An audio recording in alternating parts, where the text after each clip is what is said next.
Mm, masarap papakin to. Itong peanut namin, super sarap na ito papakin. So, tamang-tama, may kape ako at saka pandesal. Kain tayo. So, ayan lang siya, guys.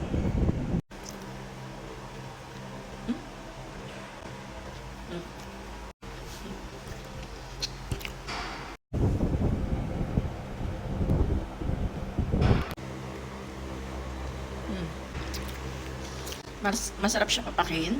And sobrang sarap.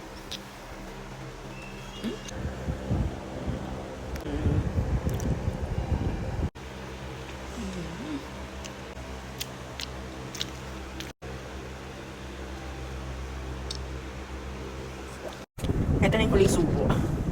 Pero ang dami ko pang tirang peanut. Papakita ito mamaya.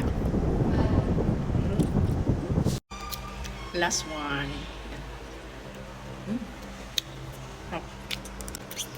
Pakabura.